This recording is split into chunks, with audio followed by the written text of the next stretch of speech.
ጸሎታቸውና በረከታቸው በርዕሰ ሊቃነ ጳጳሳት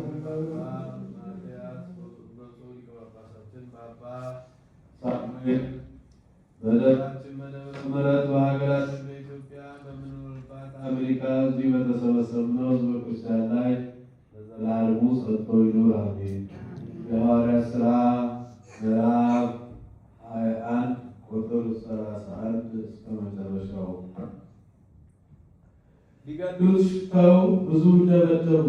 ወዲያውኑም ኢየሩሳሌም በመላዋ እንደታወቀች የሚገልጥ መልእክት ወደ ወታደሮች አለቃ ደረሰለት። ያን ጊዜ የሻለቃው ተነስቶ ከወታደሮቹ ጋር ወደ እነሱ ሄደ። ሻለቃውንም ከነወታደሮቹ ባዩ ጊዜ ጳውሎስን መምታታቸውን ተዉ።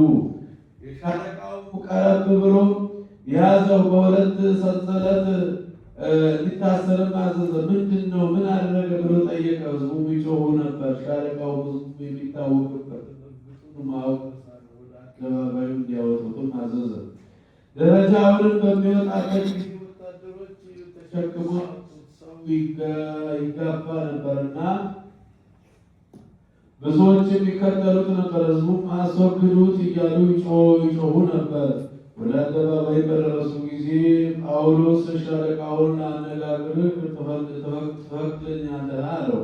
ሻለቃውም የጽድቅ ቋንቋ ታውቃለህን አለው። ምናልባት ያ ግብፃዊ አንተ ትሆን? ከዚህ በፊት ወንጀል የሰራህና ከነፍሰ ገዳዮች ወገን 4,000 ሰዎች ይዘህ ወደ ምድረ በዳ የወጣህ አለው። ጳውሎስም እኔ ቂልቅያ ከጠርሴስ አገር የመጣው አይሁዳዊ ሰው ነኝ። የተወለድኩባትም የታወቀች ከተማ ናት። ለሕዝብ እንድነግራቸው ትፈቅዱልኝ ዘንድ እለምናለሁ አለው።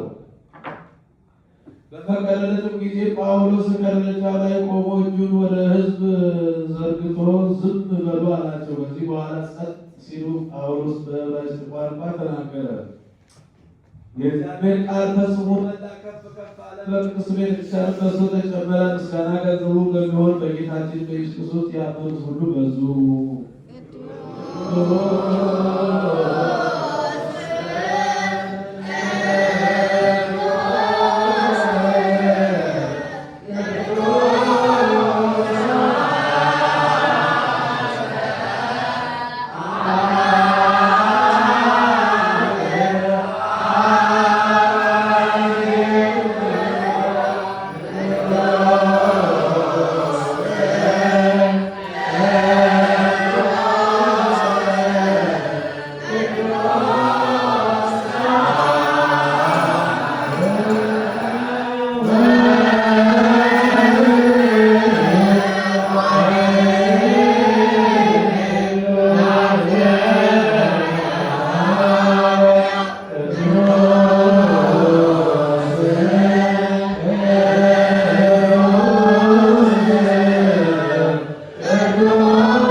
አቤቱ እንዲሁ ኃጢአታችንን ለዚህ ሕፃናችንን ማዕዛት ተቀበል።